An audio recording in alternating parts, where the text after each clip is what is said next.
welcome back to the Downtown Den on this Monday afternoon, and we're delighted to be joined by the co-founder of Urban Splash, one of the best-known property companies in the UK, of course, and one of the best-known property personalities. Tom Bloxham, welcome to the Den, and it's great to see you, mate, and an interesting backdrop that you've got for us today. Yeah, I mean, the clever thing with Zoom is you can put these on there, and I can take you around some of our sites we're working on later if you want with the backdrops. But I saw this was a poster stuck up in the back of Piccadilly Station, actually, and it's by an artist. And it just sort of struck me as something, please believe these days will pass. And we can all too easily get down and get depressed and get fed up. But actually, these days will pass. And actually, at some stage in the future, COVID will be a glimmer of memory. You know, and interesting, on Friday was VE Day, and we all thought back to the war. And I remember, speaking quite vividly with my grandparents about the war and how that changed it in such a bigger way than COVID ever will. But again, it's almost forgotten now, and things, do come and they do go. And it's my experience most of life, it's not what hits you, it's how you deal with it that's actually important. And listen, Tom, we're going to get into conversation about other things outside of COVID, because obviously there's lots of people talking about that on mainstream media. We don't need to over-egg the pudding here, but nonetheless, always interested to find out how, on a personal level, people are handling this. And listen, there's few more social animals than you. So how have you been finding the lockdown? So, I mean, as you say, I'm quite a social animal. I go out quite a bit usually. So I'm certainly missing going out. I'm missing your events. I'm missing other people's events. I'm missing meeting, going out with mates for a drink and seeing family. But actually, I'm coping with it much better. I'm much luckier than many, many people. A couple of things. I've not got school-age kids. I really feel sorry for colleagues who are working and homeschooling at the same time. Is a real challenge. I'm lucky enough to have a nice big flat with a nice big terrace. I can sit out and enjoy the sun. And, in most of our urban splash developments, we've got big communal gardens, which is great for people to enjoy. But again, on the Zoom meetings you have, you notice how many people are actually having to take the meetings in their bedrooms or outside because there's no space. And so by and large, I'm in a better place. It's actually my third crisis I've been through in business. So each one you learn a bit more from it, and you actually just get stuck in and deal with it. And so in a funny sort of way, I'm seeing it as a challenge, as a puzzle, as something to overcome, but also very, very conscious that we're in a far better situation than so many people. Clearly, people who are suffering with the disease, the NHS and other key workers on the front line having to battle with it day in, day out. And we're in a fairly fortunate disease that most of our worries are economic ones about the business. And Tom, just let's get into the story of your business journey then, because it's a fascinating one. It's one that I've heard several times, but never tire of hearing about, because it is such an inspirational story, I think. So let's take you back.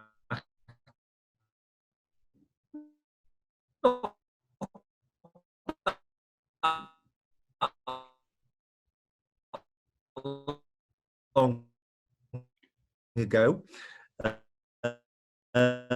Frank, you can't be paying your broadband bills. I don't know anybody else, but I'm struggling to hear you. And how you got in now? Can you hear me now, Tom? That's better. Yeah, I can hear you now. That's better. Right. Okay. Thank goodness for that.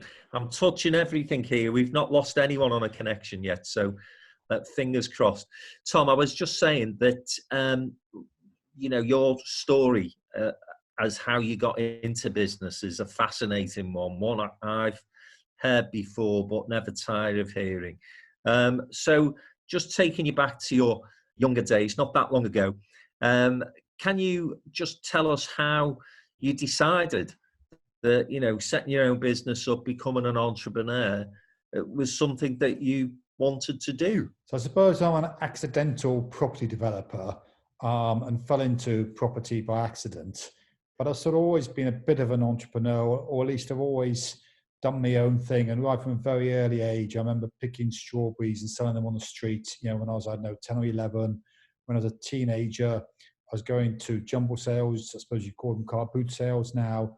And I'd be the first one in there looking for the gold and silver to resell. And I'd be the last one back in at the end that any unsold Penguin books. I knew I could buy those and sell them to dealers at a profit. So I've always been sort of buying and selling stuff. I've always enjoyed that love of business and doing different things. And sort of done all sorts of things, from selling fire extinguishers to posters. I had quite a big poster business. I helped set up the chain of bars. I had a nightclub called Home. I had a radio station in Liverpool. I've done all sorts of different things. But what I realized is when I was in the late 80s, early 90s, in the cities, particularly in Liverpool and Manchester, there was a whole stock of amazing buildings that were overlooked by the property industry, and there were older offices that the conventional property industry said they would never let.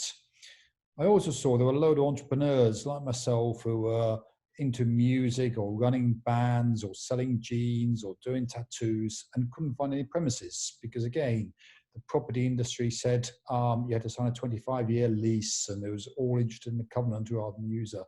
So very simply, by putting together the interesting new entrepreneurs and the so-called redundant old buildings, that we started to create a business with Jonathan Falkingham initially in Liverpool in '93, the Urban Splash, of bringing people back into the city centre, using great design and re-inhabiting many of the old buildings that were lying to waste. And started with a single building, literally 2 men in a shed, and then gradually, bit by bit, grew that business to the Urban Splash you see today, 26 years later. And Tom, when you initially thought of this idea of putting that sort of eclectic group of creative people together, you couldn't have dreamed of where you were going to take that brand. But nevertheless, the other thing that I would sort of pick up on at that time, it wasn't necessarily seen that cities were the economic hubs of places, was it? Cities were going through a time when actually they were in decline. And their better days were seen as being behind them rather than in front of them. Very much so. I mean, the cities of like Liverpool and Manchester, the population declined by as much as 50%. The very word urban was actually a negative word. It was urban blight, urban deprivation, urban task force, urban decay. And actually, we were one of the very first companies to use urban in a positive way and actually call ourselves urban and make the most of it. But for us, cities have always been great places. Cities are places where people meet. And it's great, as we all found, it's great working at home, and we can all work at home, but actually we missed that contact. We missed the random meetings. Why do all the solicitors hang out together? Why do all the musicians hang out together? Why do all the city folk in London hang out together? So those random meetings, it's having ideas, it's meeting with other people, it's buzzing off other people, it's finding people, finding inspiration, finding partners, and that's what makes cities really work. And I think we were some of the first people to recognize beautiful stock of old buildings that, far from being redundant, were never let. We're just waiting for a bit of imagination, a bit of tender loving care, and bringing them back into life. And whether that was buildings like Concert Square, an old chemical factory, the roadwalks in Liverpool, or the at the moment in Castlefield, the old Victorian warehouses, or department stores in the Northern Quarter in Manchester, or more modern buildings in Newsington in Manchester, or dockyards, Royal Yard in Plymouth, or the old Midland Hotel in Morecambe, or whatever it might be. We were lucky enough to stumble upon a whole series of interesting buildings from different years to be able to help regenerate those. And when you started the business, Tom, what were your biggest challenges in those early days? I mean, it's just starting somewhere, isn't it? It was raising the funding. We were two likely lads from Manchester and Liverpool with no real track record. Certainly, I had no training in property. Jonathan was an architect. Then it was finding the funding. Luckily, I had a few trading businesses. By that time, I built up quite a big poster business, started from nothing. I was supplying posters all around the world. I'd done licenses because I knew the right place at the right time with the Happy Mondays and the Stone Roses. And I was publishing posters, supplying those. So we had a cash flow, and that helped fund the property business initially. And then it was about being treated seriously, I suppose, not so much from the property industry, because we were a bit apart from them, for finding tenants, but actually we found there were, loads of people who wanted office space, retail space, wanted to live in the city centres, marketing it, and then growing the business, finding land, and actually and then of course a big challenge is finding great people and finding great colleagues to work with. Yeah, and so the challenges that all businesses go through, I'm sure, but I think the other thing that I'd say, and this was a challenge, I suppose, but equally an opportunity, was that as you started to develop those great buildings and identify places in cities that you had an eye for developing into great spaces and bringing them back into use, cities started to find their voice again, no more so than Manchester. And of course, you were involved in that famous grouping of people that came together, the McEnroe Group. And, that had a big influence, didn't it, on Manchester's thinking and how it regenerated and rebuilt itself after that terrible bomb in the mid-90s.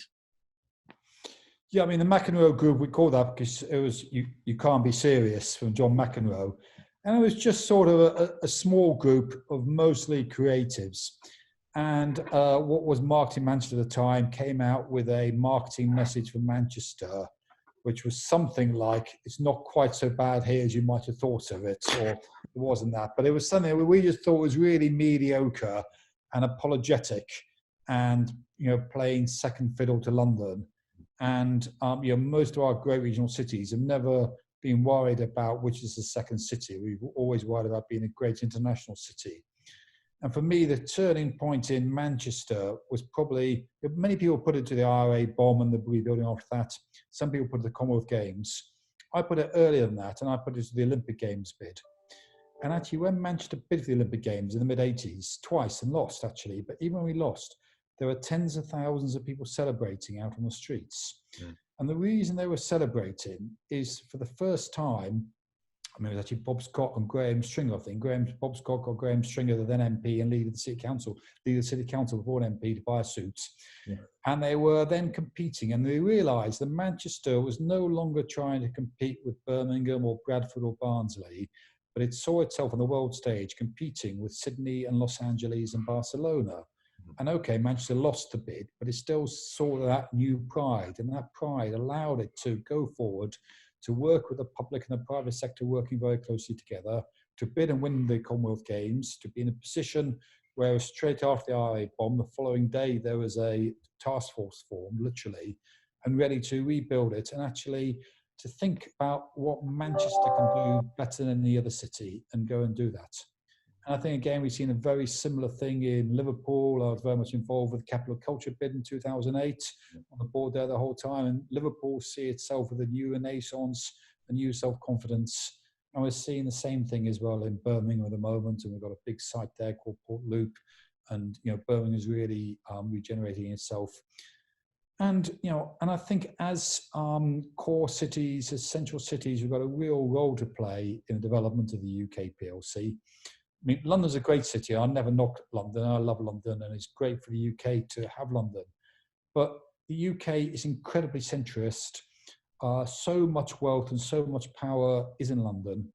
And that's not only good for the UK, it's not good for London, actually. And that's you see that in the way the house prices are increasing, the way the very thing that made London great, the artists, bohemian, the culture, the mix of people are now being priced out of London. So actually it's great, not just for Manchester and Liverpool and Birmingham and the other regional cities, but it's also great for London, that the wealth of this great nation is more evenly spread. Mm. And the thing is, Tom, when you talk about Urban Splash, I said at the start, described it as a property company, but actually when you think of that brand, you do think of a very creative company. You think of culture, you think of art. You don't just necessarily think of property. And you've identified there with those three cities that I know that you've got, very close relationships with, and you're developing things in.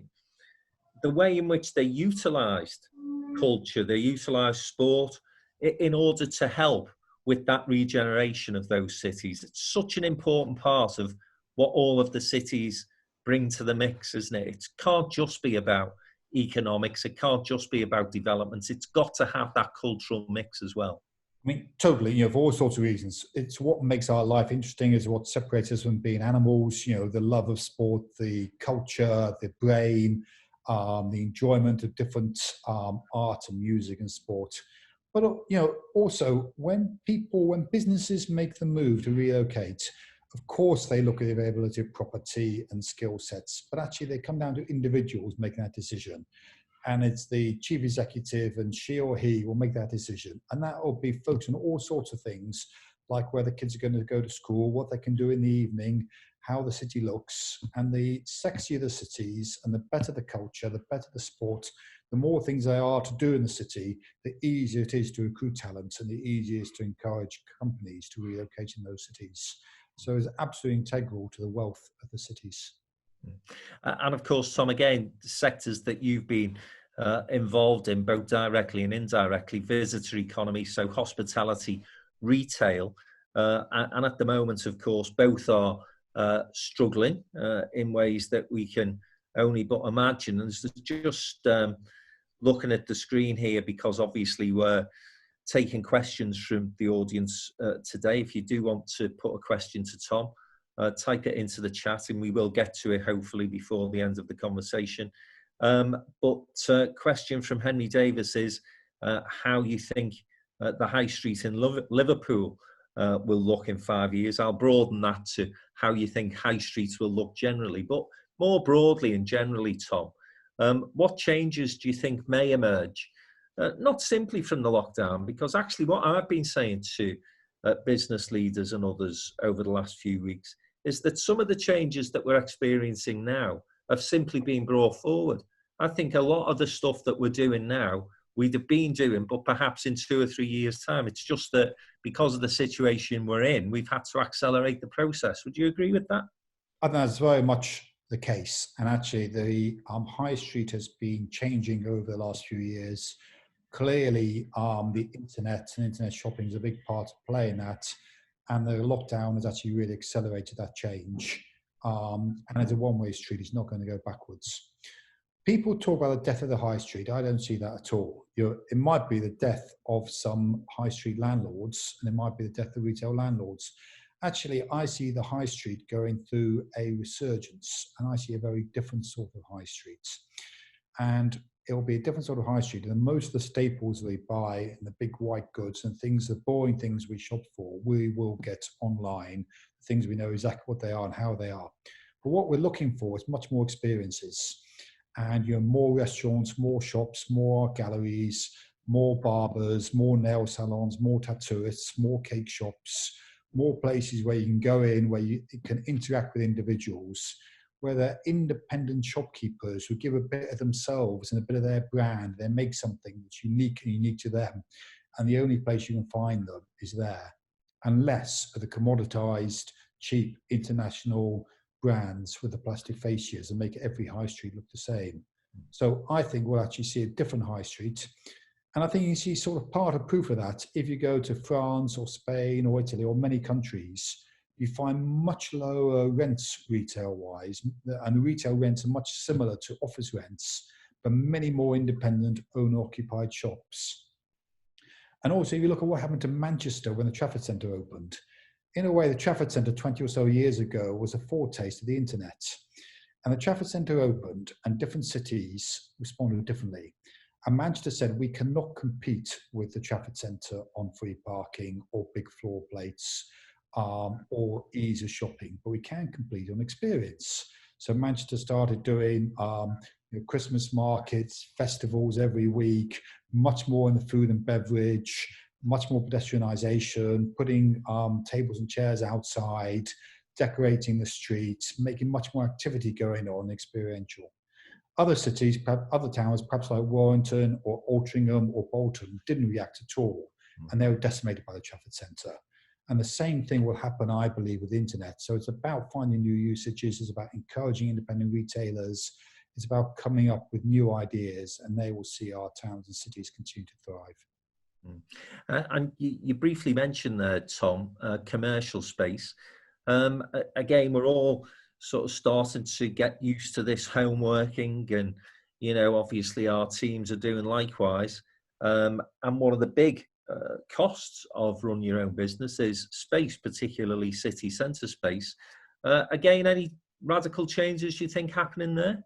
We see some changes. I mean, Urban Splash own about 1 million square feet of commercial space across the country, a lot in the northwest and Plymouth and Sheffield. And so we're landlords. I think it's an ongoing change. People want much more flexible space. They won't want to be tied into long leases. But actually what we see is everyone's desperate to get back to the office, aren't they? So you can work from home, but you do want that interaction.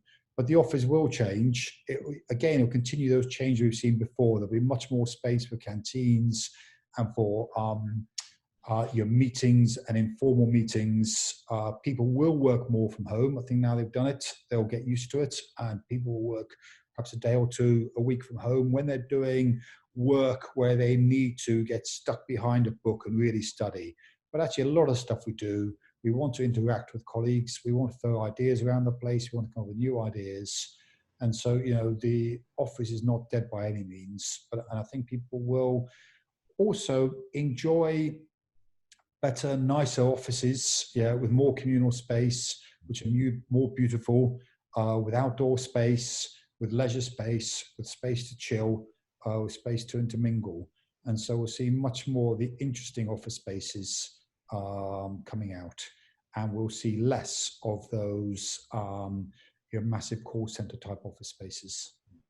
And I think it's fair to say, isn't it, the more innovative people in that space have already been developing that type of commercial rented space anyway. So, whether it be you guys or we rent space from Bruntwood.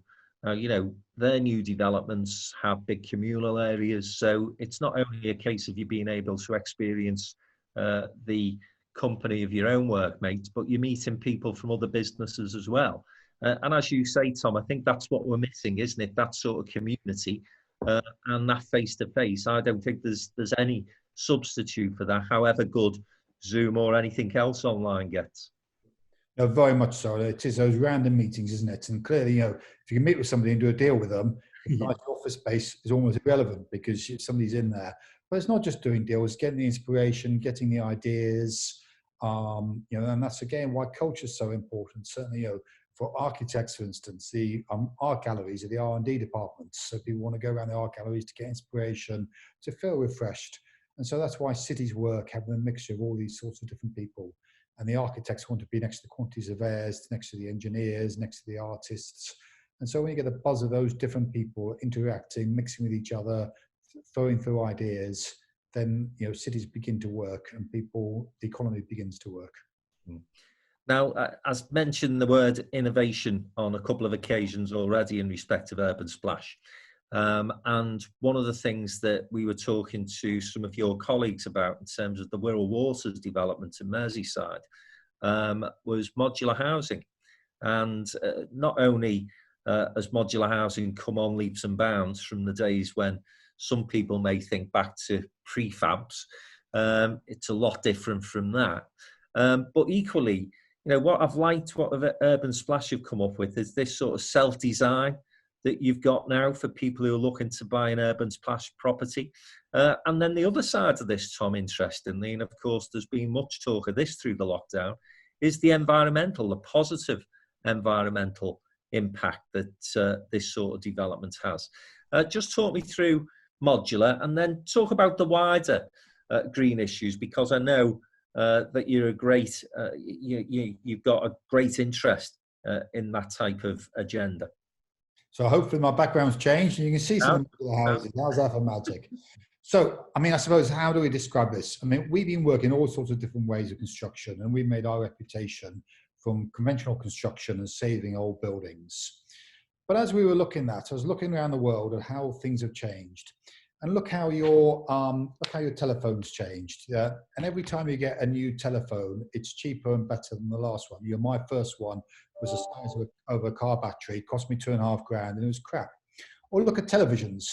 Television 100 years ago was extremely expensive, had a tiny black and white screen, and every time you buy a new television, it's twice the size of your last one, it's cheaper, it's better, and they're increasing. And yet our houses we're building actually are getting more and more expensive and often no better, maybe even worse. And so we thought that if we could actually build houses in factories, could we do something about this, about them making them more cost effective, about them making them better quality, better design, and let them customizable? And so 2 years ago, we bought the factory from a company called SIG PLC. They were making our houses. And early on this year, we did a deal with Sekisui House, who I must admit I never heard of, but actually is the world's biggest house builder, Japanese company. They make 45,000 homes a year in Japan, big in the top 4 house builders in the UK, and most of them in factories, and Homes England, which is part of the UK government. So the three organisations, we brought the three organisations together, and because we realized we were onto something, but if we wanted to expand, we needed some help and some support. And so we're making houses like you see behind me. These ones are actually in Birmingham called Port Loop. And the houses are made in a factory, and we can actually build a house in 14 or 15 days inside the factory. We then assemble 2 or 3 of these houses in a single day, and it takes another month or so to actually get them finished and then ready to move into. So we're working on sites in Manchester, New Islington, in Merseyside, in Wirral Waters, about to, in Birmingham, Port Loop. And it allows people to customize the inside of the house themselves. So it's a bit like when you're buying a new car. 10 years ago, you'd gone to the car showroom and drove away the one most suited you. Today, you go on the website. How do you want it? Do you want a convertible? Do you want it 3-door? Do you want a 5-door? Do you want a diesel? Do you want a petrol? Do you want electric? What sort of upholstery? And the same thing with our houses. So these 3-story houses can be anything from 2-bedroom to 5-bedroom. You can have the kitchen on the ground floor. You can have the kitchen on the top floor. It can be open plan. You can have whatever sort of finish, whatever sort of kitchen, whatever sort of bathroom you want. So it allows people to have a huge amount of control of how they're designing their homes. We believe it'll be the future. And a number of other companies like us working on it. It's hard work. It's still slightly more expensive than building conventionally, but we're getting better quality and we're building faster. And actually, as conventional building is getting more and more expensive, we believe this cost will actually stay static or possibly even go down in price. And yeah, we're very, very focused on sustainability. I mean, 2 things really. One is placemaking. And so we want to make beautiful places. So by and large, many of our sites are by canals or in interesting places. The first thing we did here at Port Loop was put a new park in, doing a similar thing in Wirral. We did the same thing in New Islington with a new marina and Cottonfield Park. And we're also building them out of wood, which is very sustainable because of the embedded carbon in them. We're building a flatter model called Mansion House, which is a sort of 6-story flatter model made of CLT. It's called cross-laminated timber, super sustainable, super strong timber product, which actually embeds more carbon than you ever use in its whole lifetime. So very sustainable, very beautiful to look at, and great. And I think the other thing, Tom, that you'd say is that you're always conscious of connectivity and transport links and promotion of, cycle lanes, all that sort of stuff. Urban Splash have been the forefront of. And of course, what we've seen, as I say, over the past 6-7 weeks or so, is this self-cleansing of the planet. So again, are Urban Splash and others in your space now starting to look at things that may be able to continue that cleansing? Has there anything new emerged in recent weeks, or is the stuff that was already down the line anyway? No, I mean, very much so. And so actually, if you look at the places you most enjoy going around, whether it's Venice or the back streets of a medieval village or the back streets of Mayfair, there were places by and large built not for cars, but for people. And when you look at the estates, housing estates we're building today, they're all built for cars. And actually, even worse than cars, they're built so a dust cart can reverse around the corner. And so, we actually have streets and cities built around cars. And when you walk around, I walk around Manchester every day, you see it's so much more pleasant without the cars being there. And the sunset is so much better and the air is cleaner and you can hear the birds singing. That actually getting our planet and our lives back in order and building places where pedestrians and people are more important than cars is something that I think is very close to our hearts. So in Port Loop, we did what's called a manifesto and all sorts of things. Let's make green streets, not mean streets. Let's get streets where your kids can play out at night. Let's actually put more parks back in as the first thing we do. let's make sure the actual physical building we do is actually really carbon neutral. And say on our houses, there's more embedded carbon in them than they'll ever use. And of course, the most sustainable building is the one that already exists today. And let's reuse as many of those buildings we can that already exist. And the other thing, of course, that we've been talking about for many, many years now, you and I, and has made some progress, but hopefully will make more, is that decentralization agenda. So again, you made reference earlier to the fact that we are one of the most centralized countries in Europe. And again, I think what's been apparent during the crisis is that places like Greater Manchester, like Liverpool City Region, and indeed the West Midlands, through the leadership of people like Andy Burnham, Steve Rotherham, Andy Street, have been able to react a little quicker because those structures are in place. Again, Tom, I know you're passionate about seeing these great brand names of Northern Powerhouse and Midlands Engine actually turn into something and start to deliver in the future. Yeah, I mean, for me, it's relatively straightforward. Who should be making decisions about our streets, our neighborhoods, our cities, our transport, our education? Is it people who live and work in the city and know the people there? Or is it bureaucrats in Whitehall? And invariably, we want the people who we know, who live and work and are passionate about their cities, making the decisions about their cities, and give them trying different things and seeing which works and which doesn't work, and which works the best, and learning from each other. I think it's very interesting. You mentioned, Andy Street and Steve Rotherham and Richard Leese, different politics on some of those, but actually I think there's much more that binds them in common than separates them. And all of them have got a real passion for their cities, and I think they're all making a real difference. And in our lifetimes, we've seen this huge transformation of our great cities from being run down, depressed, laughing stock, to being the areas now where the real thinking's going on, where the innovation is happening, where people want to live and work. And the cities are being seen as real drivers of growth and drivers of the economy. And I think we want to see more devolution, and see things really grow, and trust our local leaders that they've got the best interests at heart.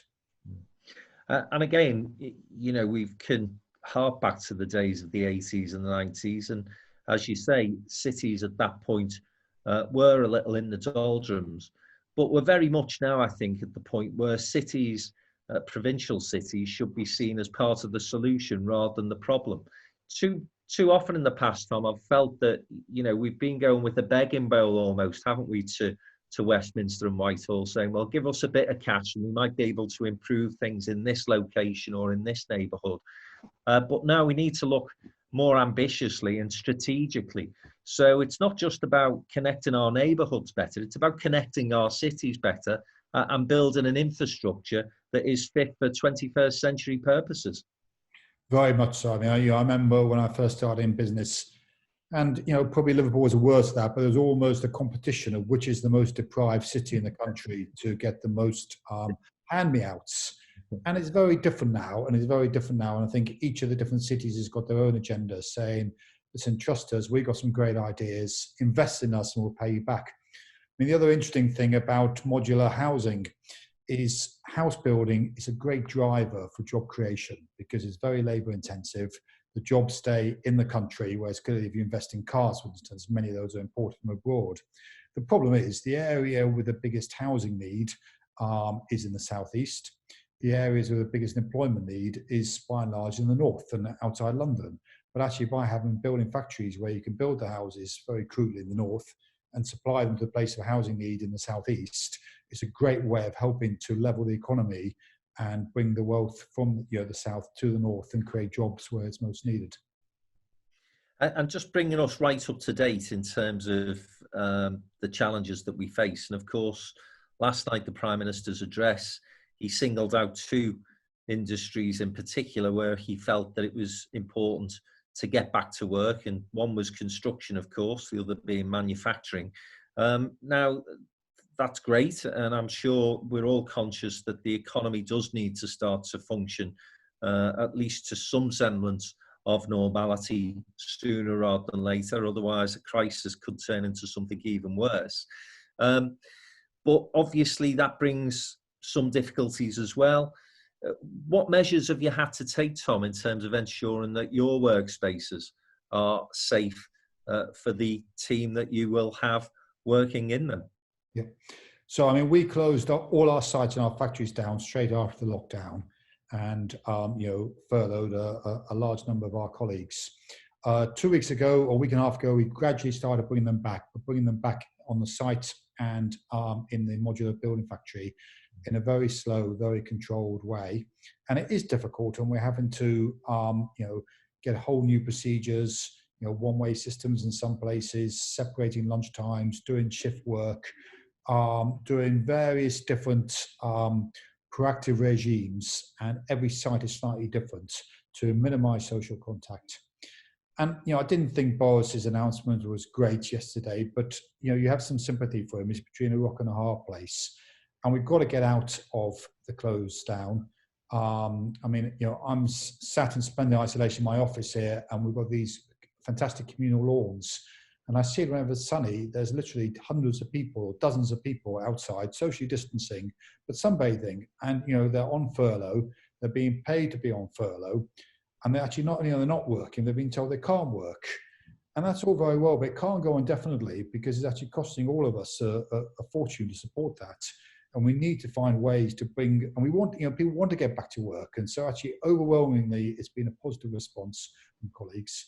They want to get back to work. The country needs houses desperately. It's great that we're building much needed houses.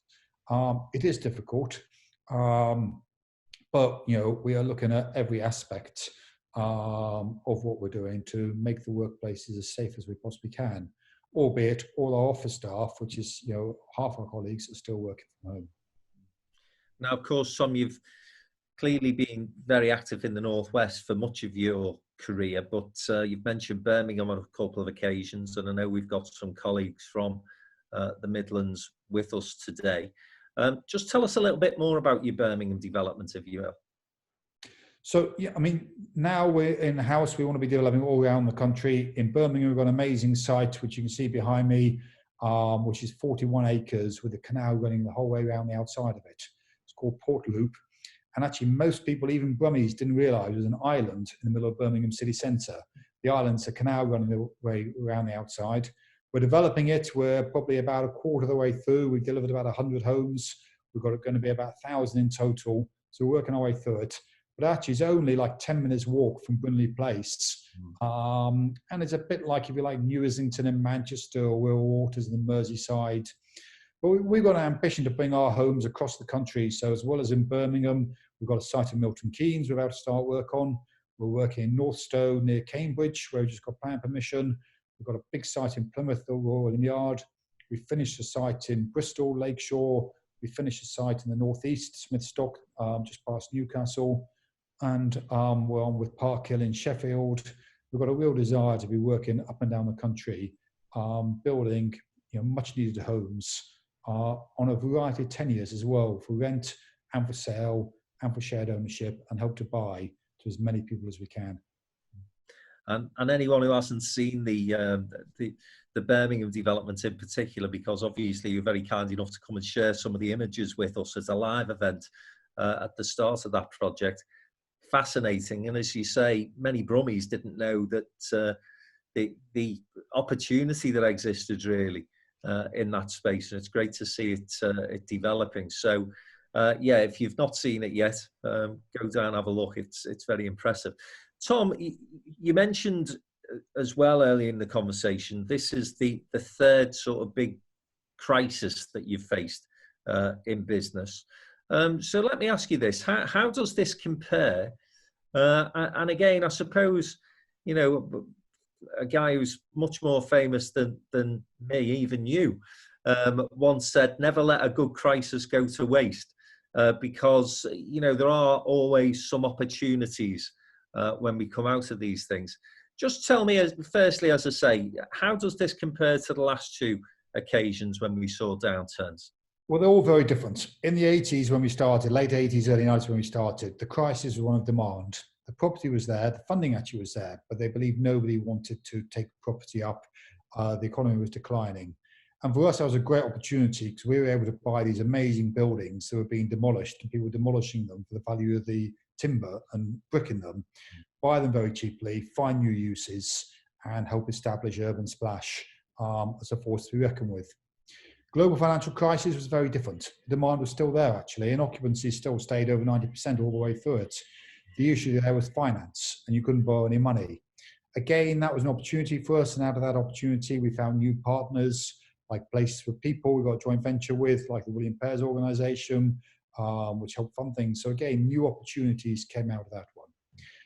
And then particularly property is a cyclical business. It goes up and it comes down. So we thought for a number of times, that it wasn't, will there be another recession? It was when there will be it. And I also was saying quite publicly that it'll be different. I didn't guess at all it'd be caused by this. So this one is very different, and clearly is one about movement and about one caused by a disease. This is going to be very serious, I think. We are going to see more unemployment. We're seeing more unemployment already, disguised as furlough. We're going to see a very deep recession, possibly even a depression. I think the difference with this one is it will be relatively short-lived. We will find there will be a cure for COVID. There will be a vaccine. We will get herd immunity, any one or three of the below. So it will be over after, in the foreseeable future. Now, whether that's 3 months or 3 years, I don't know, but it will finish. And when it finishes, there will be a bounce back like there usually is. So it's about surviving, it's about getting through it. It's also about learning what we can learn from it. And, we've all got far better at Teams and Zoom and mobile working. We've made us more efficient and made us appreciate each other and our colleagues much more. So there's lots we can actually learn. We will come out of it lean organizations. Sadly, a number of companies will fail and will collapse. And I think a number of those were companies, I think the Times described them as zombie companies. They were probably fairly weak anyway, and this will be the straw that breaks the camel's back. And so there will, certainly we're already seeing less opportunity, less competition when we're bidding for land. We're bidding for land, we're looking for land all over the country. And we will sadly see some competitors, as everybody, every business will see, fall by the wayside, which will leave opportunities for others. I think, Tom, that we've got to a situation where, last night Boris has made a statement. Can you still hear me, Tom? Because I can hear you fine. Great. Boris has made a statement. I think we were all a little underwhelmed, probably as much to do because of the big build-up as anything else. I was expecting some sort of definitive answer on one or two things. Nonetheless, listen, it's a hell of a task he has, and the government has, to get this balance right between, keeping people safe in terms of protecting them from the virus. But I'm starting now to grapple with the other problem, which is going to be, if we continue in lockdown for too long, we're actually going to damage the economy to such a point that people's health is going to be damaged in other ways. And that will mean, as you say, mass unemployment. It will mean anxiety and mental health issues. Difficult though it is, Tom, what would you consider to be a reasonable time in which we can continue along the path that we are at the moment without it having an absolutely catastrophic impact on the economy? Yeah, I mean, I don't know, and I'm certainly not an expert, and I don't want to give a judgment. I think wherever we can, we need to get people back to work where they can work safely. I think we need to grow the economy. I think the really sad part is actually, like so much of the last 20 years, the people who are hardest hit are by and large the poorest people who haven't got, at school, they haven't got access to the support on the tutoring. They're the people who are working in the key industries, in the care homes, in the buses, on the tubes, looking after us, supporting us in the NHS. And, sadly, as with so many of these things, the rich are able to survive in a better way because they're better prepared for it. And the less well off and less equipped end up being the hardest hit by these crises. So I think, for everybody's sake, we've got to find safe ways of getting out of it. I mean, I think it's interesting examples like Sweden, where they've had a softer lockdown, seem not to have been particularly badly affected. So I don't think there is any direct connection But I'm certainly not the expert. We've got to follow the advice of the government. We need leadership, but we also do want people to be able to get back to work as soon as it's safe to do so. Tom, last question from me, and then I'm going to turn to some questions from the audience. If there's anybody else who's wanting to type stuff in, I can hear my phone buzzing as well. So people are still getting, they don't want to type stuff in, they text me. So just one final point from me. Listen, again, we've seen this exponential increase, this real interest now in terms of cities, the vibe around it, the culture, the visitor economy that's grown. And you only have to go into Manchester, Liverpool or Birmingham now. There's a huge buzz around those places. Any fear within you, any gut instinct saying to you that we may see a reversal of that on the back of this virus, or do you think that we will, as soon as possible, get back to some sort of normality? We will see a reversal of the economic growth, I'm sure of that, but that will be universal across the country and, arguably hit London actually harder, simply because it's more dense and more compact than it will hit other places. What I don't think we'll see reversal for is the growth of our great cities, the self-confidence in our cities, and I think devolution is a one-way street. And I think the cities under good civic leadership have shown they can make a difference, have shown they can actually show leadership, have shown they can actually grow the economies. And I think once they've demonstrated that, they will continue to seek and acquire more power and more resources rather than less. Thanks, Tom. Right, let's just turn to the audience then. I think we dealt with Henry's question earlier. John Jackson is asking, will the future offer more opportunity to convert empty retail spaces into city centre apartments?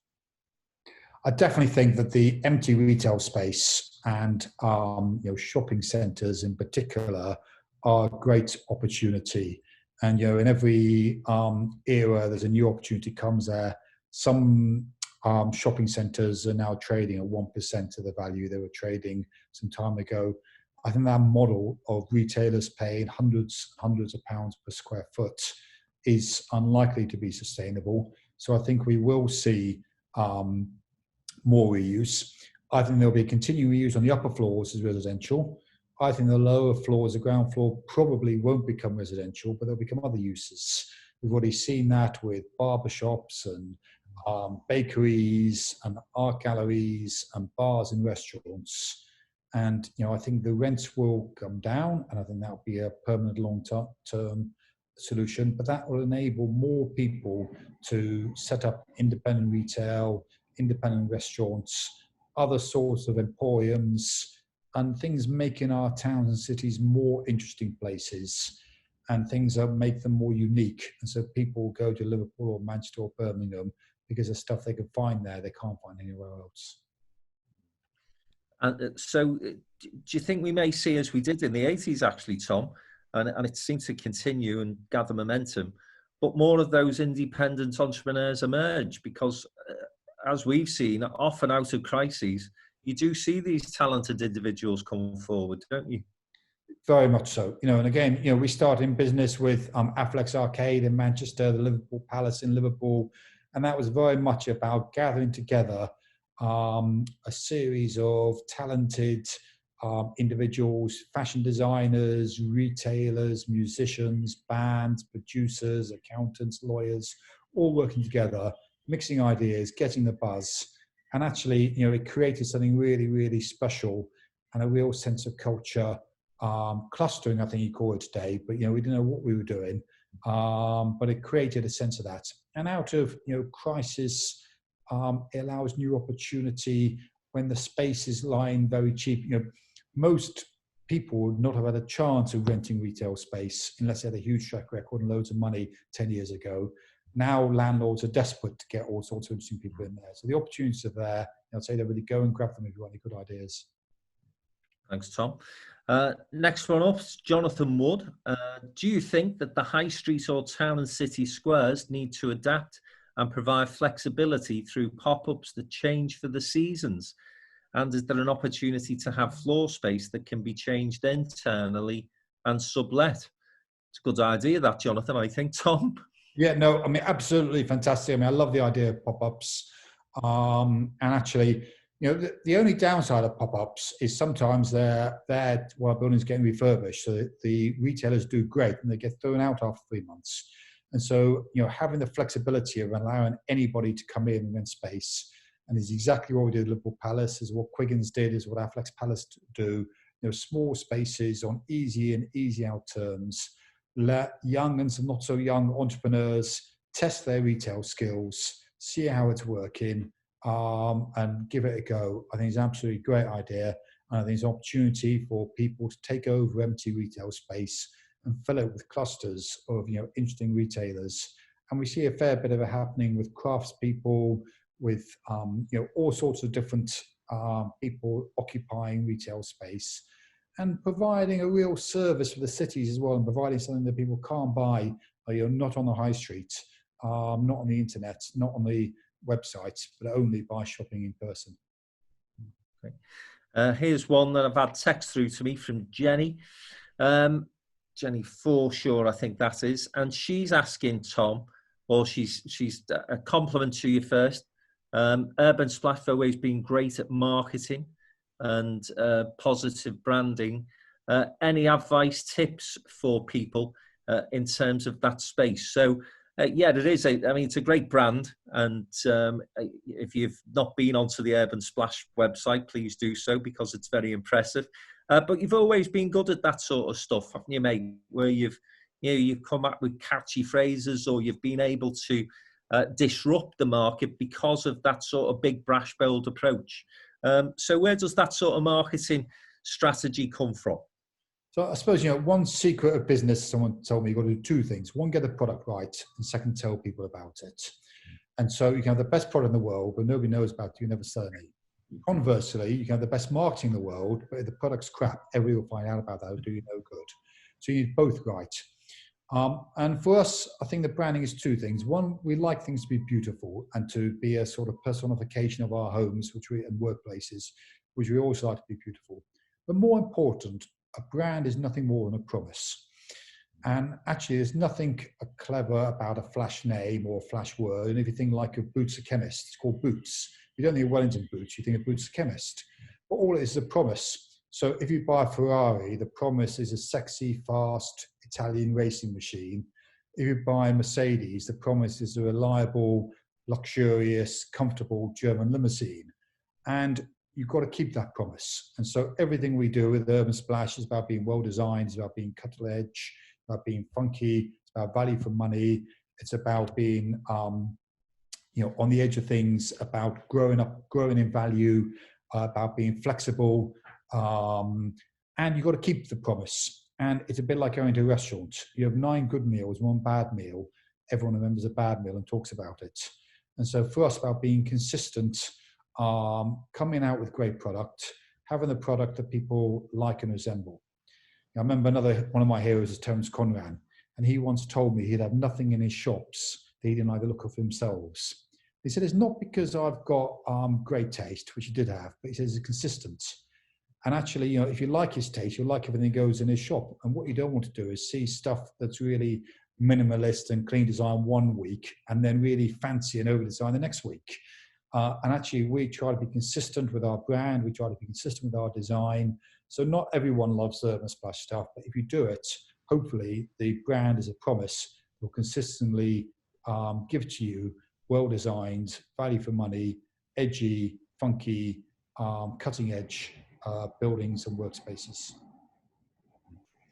I think that's a positive note on which to end our conversation this afternoon, Tom. I do apologise for some technical difficulties we had earlier in the conversation. I'm sure the audience have enjoyed thoroughly the words that you've shared with us today. Just before you go, hopes, aspirations perhaps for the coming months and years? So let's get out of COVID as soon as we can. Let's go and see our friends and meet up and go for a pint together. Will be great. We are going to be badly hit. I think when this thing's over, there'll be a big recession, depression even, but let's get out of that as quickly as we can.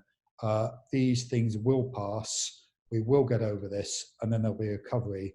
And let's all work together to make the most of the opportunities and do what we can to continue making our towns and cities better, greater, and more beautiful than we found them. Brilliant message to leave us with, Tom, and I know Urban Splash will certainly be making a massive contribution to those objectives. Thanks, mate, and hopefully see you at a live event very soon. Thanks, Frank. Thanks, everybody, for listening to us. It's been a real pleasure. Thank you very much. Thank you. Thanks a lot.